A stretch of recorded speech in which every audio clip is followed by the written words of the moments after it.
that we are going to be recording.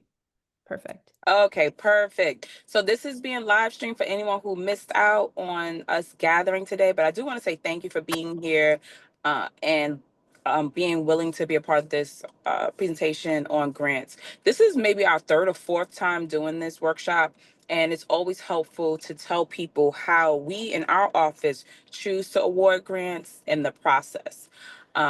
Natasha put together some stats for me, and she alerted me that since 2021, I've been able to give out 1.9 million in discretionary funds, 4.5 million in capital funds. Uh-oh, is we good, Natasha? Yes, we're Okay, good. awesome. 4.5 million in capital funds, and it does not happen easily. It is a long, drawn out process, but I'm hoping that, in collaboration, we'll be able to get through the process together. My communications director Naya put together some great graphics, so I hope at some point you guys will be able to see it. If it's not in this presentation, it'll definitely be online. So at this point, I want to remind you all to follow us on our social media so that you can stay updated on what's going on. Now, if you're like my mama and you're not on social media, then feel free to send us your email and we will send you our news blast so you can be updated. Hold on one second. Sorry.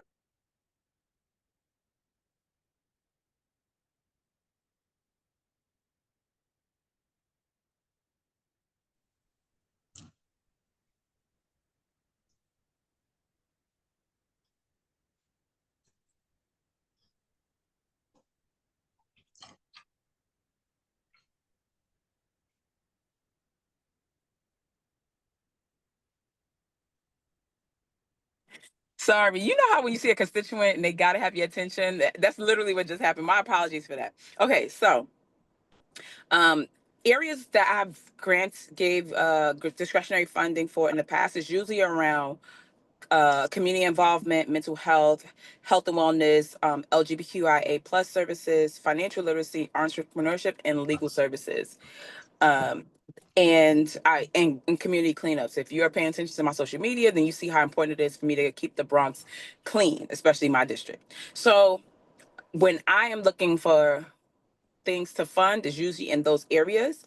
Also, areas around senior well-being, veteran support, and criminal justice.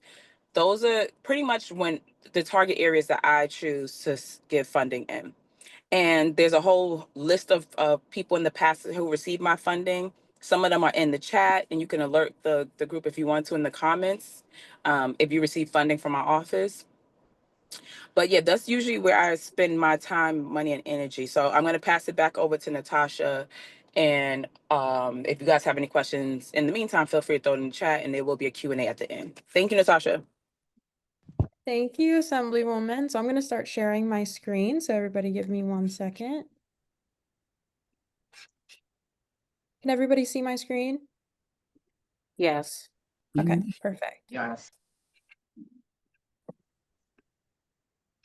Okay, so good evening, everyone. Thank you for joining us. Like I said earlier, my name is Natasha Edwards, and I'm the Legislative Director for Assemblymember Jackson. Here you'll see my information. If you'd like to contact, it'll also be at the end of this presentation.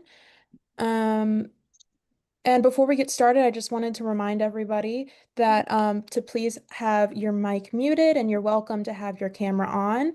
It would actually be useful for right now because I'm going to start with a couple of icebreakers just so that we're comfortable with each other, so everybody feels comfortable asking questions at the end. I also want to ask that you do keep your questions for the end. We're going to have a Q&A. So you can either use the raise your hand feature, or you can put up 5 fingers and put 1 finger down. I'm just going to ask everybody some questions so I can get an understanding of who we have here on the call. So either use the raise your hand feature, or put a finger down if you are the founder of a nonprofit organization. Anybody? Okay, we have a few. Okay, raise your hand or put a finger down if you have interacted at all with the grant process on the federal, state, city, or local level in the past. Okay, quite a bit of you. Okay, cool. Raise your hand or put a finger down if you've ever interacted with our office specifically, whether that be with grants or partnerships with your organization in general. Okay, quite a few of you, awesome. And last question is going to be raise your hand if your organization operates or serves the 79th district, which is the Assembly Members District. Quite a bit of you, awesome. Okay, so now, It's probably that button, the reaction one. Hmm? Now that we've answered a couple of questions, I'm going to get started with the presentation. So I'm just going to give you an agenda of what we're going to be talking about today. First, we're going to start with a budget timeline overview. As many of you may know, the discretionary grants process starts pretty immediately after the budget ends. Then we're going to discuss how to request funding, funding requirements, the types of grants that you can receive from individual assembly members. Then we're going to talk about the statewide financial system, which is important to the legislative grant process. Then we're going to talk about the sponsoring agencies who fund these grants, and then just discuss the general grant process in general. Like I said, we're going to hold questions until the end. Feel free to put questions in the chat. Somebody will be monitoring them so that we can make sure we can get as many questions answered as possible. And please note that there is no standard grant process. Every agency and members handles these differently. I'm going to be talking about this from the perspective of our office, but I'm sure that everything that I talked about can also be applied to other offices as well. Okay, so I'm going to give a little bit of a crash course about the budget process for New York State. So the first step of the budget is that the governor would submit an executive budget at the end of January, which acts as a representation of their priorities for the fiscal year. I'm sorry, The Natasha, budget, the slide's supposed to change? did it not change? No. Not moving, no. Oh, okay. Give me 2 seconds, everybody.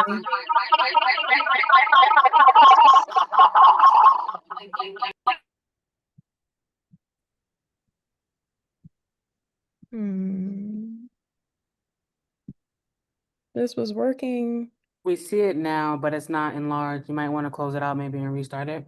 Okay, give me 1 second, everyone. Sorry.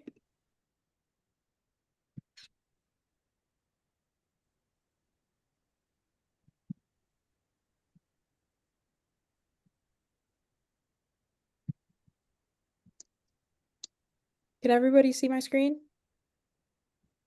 Yeah, we can see it. And is it moving back and forth for you Yeah, guys? just put it in slideshow mode. No, it's not. Okay. I mean, presentation, sorry. There we go. Try it again. Can you guys still see it? Yeah, we can see it, but did I you change think- slides? I think when you click open speakers note, that's when it stops. So I don't know if you could have a double screen maybe. Okay. Sorry, this was working when I practiced this earlier. Give me 1 second, everybody.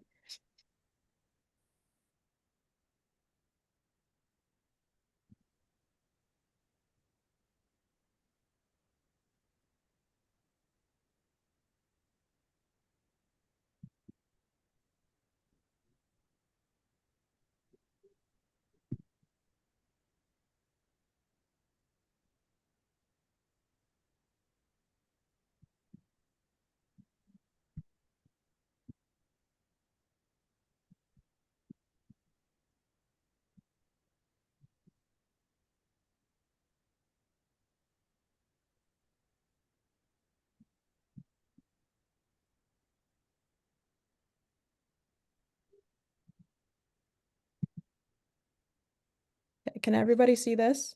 Yes. It moves back and forth? Yes. Okay, perfect.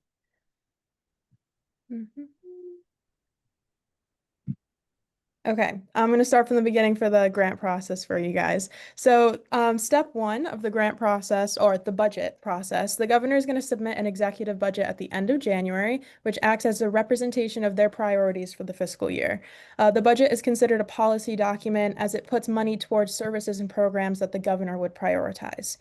Then the New York State chambers of the legislature create a budget for each house, so the Assembly and the Senate, which you can receive discretionary grants from both, where they request funding for nonprofit organizations, state-funded programs, and sometimes certain legislation.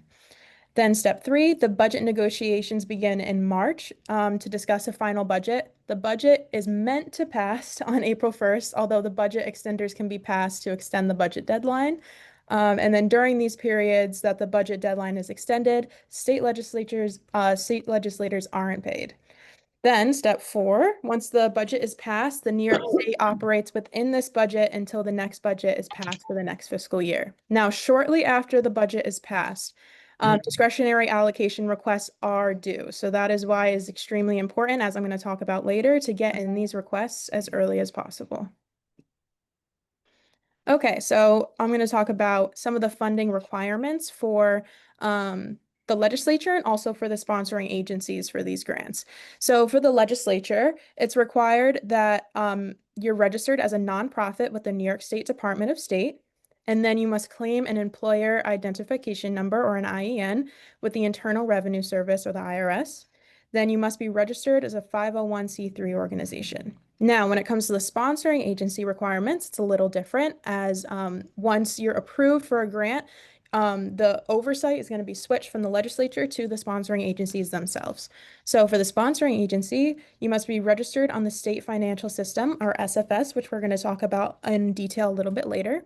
You also must be qualified on the same website, establish a vendor ID number, and have programming receipts, which are important for the legislative grants, as legislative grants have to do, as we're going to discuss with programming, and you want to make sure that you have receipts for anything that you've done with the purpose of your grant so that you can be reimbursed. Okay, so now I'm going to get into the details of how to request funding specifically from our office, but I would like to say that what I'm going to talk about is best practice for every office, and that every office that you apply discretionary funding for should receive this information. So you would want to send a one-pager to the office detailing information about your organization. So this can include the organization's legal name, which is important that it's the legal name and not a nickname of any sort, the address, phone number, best point of contact for this grant specifically, and also for your organization in general. The email for both of these contacts, purpose of the funding. It is extremely important to also include the amount, your IEN, as we discussed earlier, and any additional background information you may find important to include to give a little bit more information about why it's important to have this funding for your organization and what you guys do.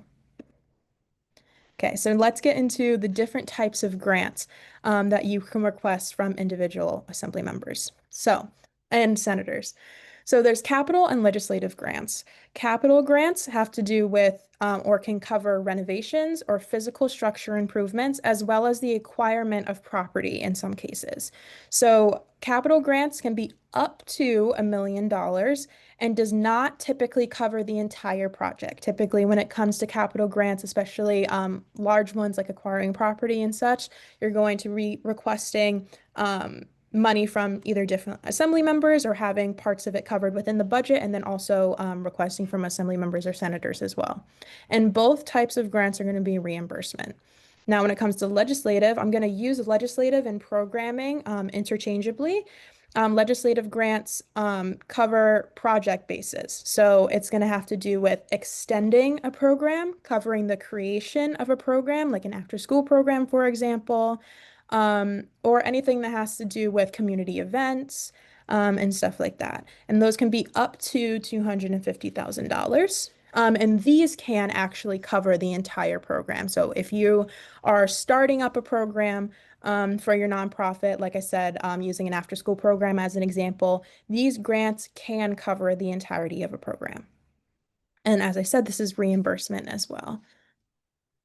I see the assembly member raised her hand.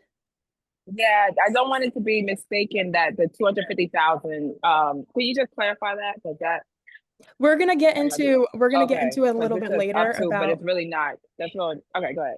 yes, we're gonna get into a little bit later what is typically, even though it can be up to $250,000, that's not typically the recommended amount that you should be asking from each assembly member, but it is different per assembly member, but we will get into that a little bit later. And different per year. Yes. So both types of grants are reimbursement and typically take up to a year to complete. Although the timeline depends on grantees filling out their paperwork, sending it back in a timely manner, as well as the grantee's ability to maintain frequent communication with the sponsoring agency. I'm going to stress throughout this presentation how incredibly important it is to make sure that you are actively communicating with the sponsoring agency and with our office to make sure that your grant is executed in a timely manner. Some grants can take as short as a year if you make sure that you are cooperating with the requirements of the sponsoring agency. And if you have any issues, to also reach out to us, as we like to make sure that anybody that we have nominated for funding gets that funding in a timely manner. And grantees receive their reimbursement by sending copies of the receipts to the appropriate sponsoring agency. So like I mentioned earlier, all of these grants are reimbursement. So you want to make sure that when you're spending money that you have you have the ability to spend that money up front. Make sure you're collecting these receipts so that you can be reimbursed once all of your documents are up to date. Okay, so let's talk a little bit about the sponsoring agencies that help fund these grants. So for legislative grants, we have OCFS, or the Office of Children and Family Services, OFA, which is the Office of Aging. We have the Office of Mental Health, the New York State Education Department, Division of Criminal Justice, and the Department of Health. So these are the agencies that can fund legislative or programming grants that we just discussed earlier. And then capital grants are always through DASNY, or the Dormitory Authority of the State of New York. So before we get into a little bit more detail about the legislative grant process and the capital grant process, I want to talk about the statewide financial system. So before 2024, Grants Gateway was the typical system that was being used for legislative and programming grants. However, Grants Gateway was combined with the statewide financial system in January 16, 2024. So if this is something that we've discussed with other grantees in our office, but if you have used Grant Gateway in the past, you want to make sure that you are now pre-qualified with the state financial system.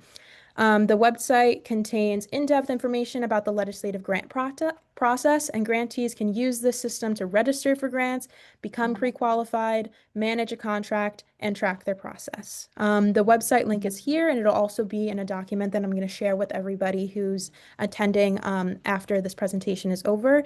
And this website is only used for legislative grants, like I mentioned earlier. Okay, so now we're going to go a little bit more in depth into the legislative grant process. So once organizations request funding from our office and we decide to move forward, we nominate these organizations for discretionary funding to the Assembly Ways and Means Committee by uploading their information through the Assembly Grants portal. After this, the Assembly Ways and Means Committee and Majority Counsel's Office reviews these nominated organizations' information and makes sure they're eligible for legislative grants.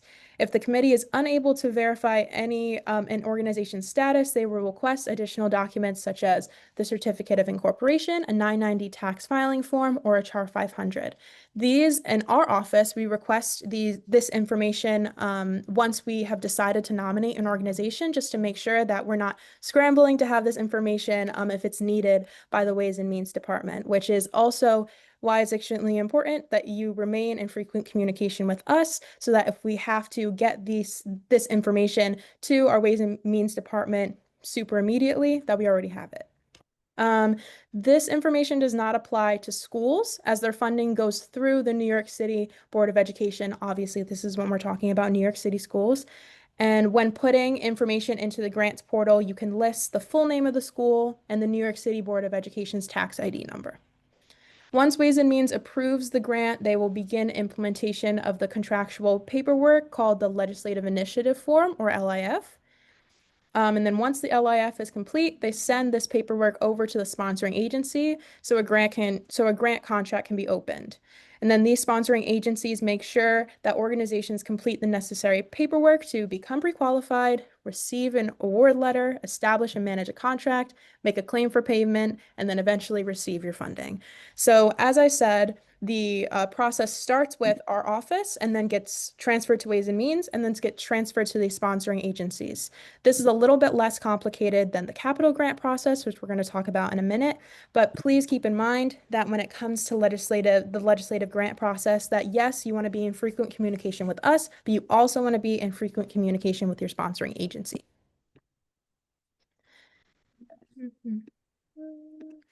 Okay, so now when it comes to capital grants, once the organization requests funding from our office, similarly to the legislative grant process, we decide to move forward. We nominate these organizations for capital funding to the Assembly Ways and Means Committee by uploading the information through the Assembly Grants portal.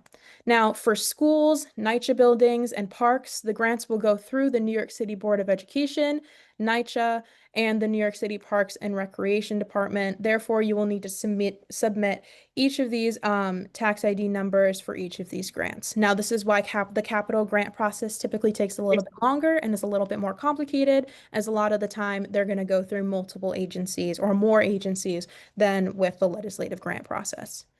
After this, Ways and Means will review the organization's information to make sure that you are eligible for a capital grant. And once Ways and Means approves the organization, they issue a blank preliminary application to be shared with the grantee and the speaker's acknowledgement letter to our office. Now, our office standard of practice is that once we receive an acknowledgement letter, we will create our own to give to you guys to make sure that you understand that you have been nominated for a capital grant so that you can start the process as soon as possible. Now, once the preliminary application is completed, it is reviewed by Ways and Means and then is sent to DASNY for further review and approval. And once DASNY approves this application, it's sent to the Department of Budget for approval. And then once the Department of Budget approves this project, they will send a grants disbursement agreement or a GDA for the grantee to complete and the document to send back to the Department of Budget. And then once DASNY approves and officially executes the document, the grantee has the opportunity to withdraw their funding. So now this is, like I said, this is a lot more than the legislative grant process, is why it takes a little bit longer typically. So make sure that you understand that when you're applying for a capital grant, that you have to make sure you have this money up front, as it takes a little bit longer typically than a legislative grant. So for SFS, the grant process can be a little bit hard to navigate sometimes. So when it comes to the statewide financial systems, individual offices of elected officials do not have oversight, like I mentioned. So if you have any questions with pre-qualification or any other concerns, please utilize the information below. You guys can take a screenshot of this, or it'll also be in the documents that we're going to send over later. Now, I wanted to make this a little bit more interactive for you guys, so that we can make sure that we're understanding what I'm talking about, as I just threw a lot at you. So we're going to utilize the chat for this, and I'm going to give you guys some options, and then you can put in the chat what you think the answer is, and then I'll give you some more information. So when it comes to legislative grants, what is the appropriate amount of funding to request from an individual member for a legislative grant? 100 to 150,000, 10,000 to 50,000, or 200,000 or more. Give you guys a couple seconds. I'm getting quite a lot of these, and that would be correct. So when it comes to legislative grants, although all legislative offices are different, the typical programming or legislative grant awards range from 10 to 50,000, and a typical capital grant award will range from 100 to 50,000 typically, sometimes more, sometimes less, depends on the office. But the reasoning for this is that every assembly member or senator only receives a certain amount of money per year, and they want to be able to spread this money among as many deserving organizations as possible. So make sure when you're applying for legislative or capital grants that you're understanding that the assembly members only have a small amount of money, which changes per year, typically about 250,000 for legislative grants. So make sure that you are applying to multiple offices if you feel like you need more than what's typical for a legislative or capital grant. Okay, so next question is, what is the most important factor in the speed of a grant's execution? I mentioned this quite a few times, so I'm hoping you guys have the right answer.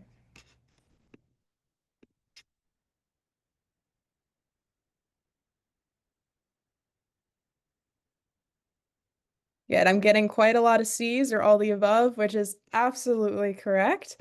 When we're doing, like I said, the grant process, we want to make sure that we're as communicative as possible. A grant can take, we've seen as many as 3 years if you're not being as communicative as possible. You want to make sure that you're giving us the correct information to contact when it comes to the initial award application. And when it comes to communication that we like to do from our office, we want to make sure that we're contacting the right person so that we're getting through this process as soon as possible. We're here to help, and we want to make sure that we can help you through this process. Now, the next question is going to be, how long does the grant process typically last? Albeit with the frequent communication that I mentioned earlier.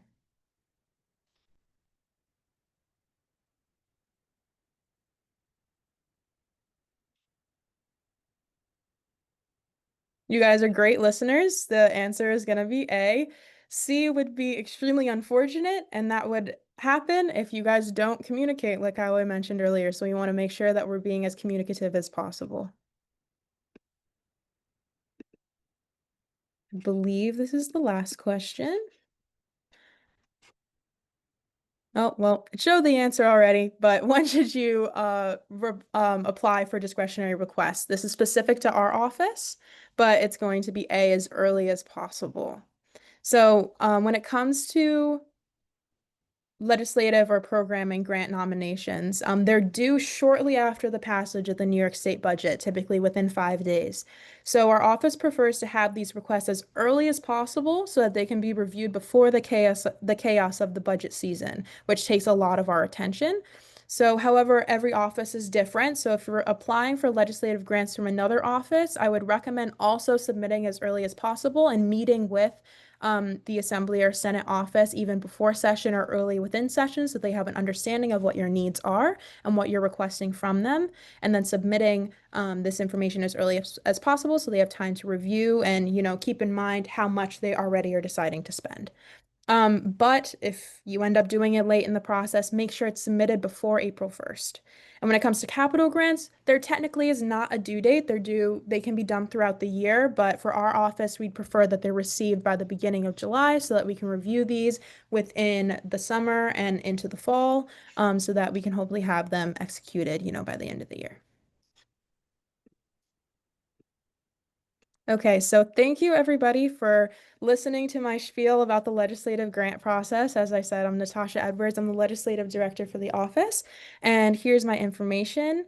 And unless the assembly member has any comments based off of what I said, we can get into some questions that you guys may have. We're going to utilize either the chat feature, or if you have a question that you'd like to ask out loud, please raise your hand and I'll unmute as necessary. Thank you, Natasha, for the information. Very succinct, to the point. And I just want to add that the City Council of New York does have money. Their funding process is a little different from ours, like their timeline, but they have a lot more. They offer a lot more money in their grant process than we do at the state level. So just because you want to receive funding from the assembly, you can still receive funding from the Senate as well as the city council, as well as just your congressional members as well. So don't forget to tap into all those resources. And if you utilize the information that Natasha gave you, then you can use some of that to help you with applying for funding for the other offices. Most important is having constant communication with the person that you're looking to receive funding from, making sure that you submit your documents early and actually do the work that they care about. I think that's really important. I don't want to miss that. Like, people may come to me and say, well, I run a program that will create a dog park. And I'm like, well, I'm not really into dog parks. It's not for me. But if you told me you were going to clean up the Bronx and specifically my district, I might be more inclined to listen to that. So make sure you are familiar with what the member is into. For example, my state senator is Jose Serrano. I know he loves parks.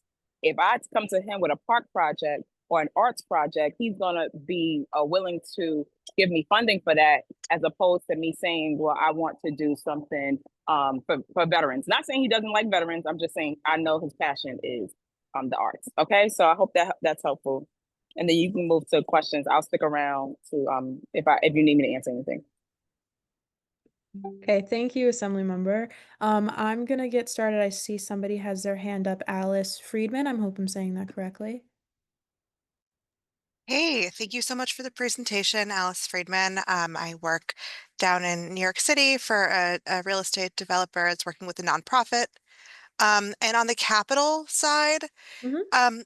is gap financing allowable as a way to, pay for the initial cost to be reimbursed by the capital financing? Is Sorry, that, just explain that a little bit more for me and I can try to give you an answer. yeah, so let's say for example's sake, you are trying to rehab a 50-unit building and you don't have the $1 million it's going to take to rehab that building, and one of your sources to take out the like interim loan you need to do the work is this funding.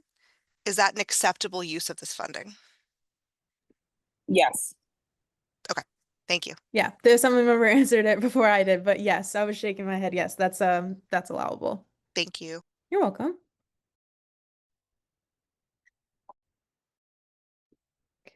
I don't see anybody else with their hand raised, so I'm I going threw some to. questions in the chat for you, Natasha, directly. Yep. Can whoever's monitoring the chat, can they start from the top and read the questions for Natasha?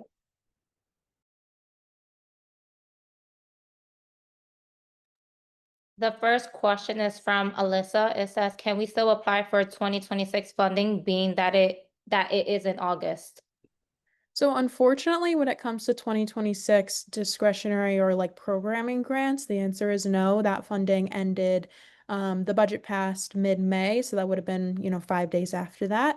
But when it comes to capital, please feel free to send over any capital requests you may have to the email that was just thrown in the chat and is also will be sent. I'll have my information over to you guys post this meeting early on Wednesday, and you can send over any capital requests if you have any. I hope that answers your question. Someone's hand raised up, Elise Friedman.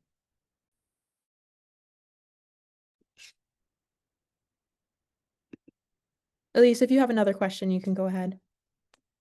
No, apologies. I forgot to lower it. My Oh, bad. good. No problem.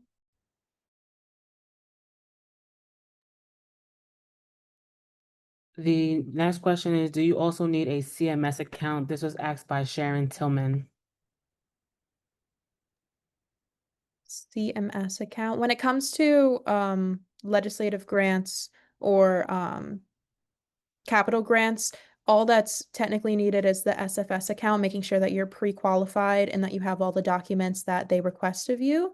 Those are like the basic qualifications, if that answers your question.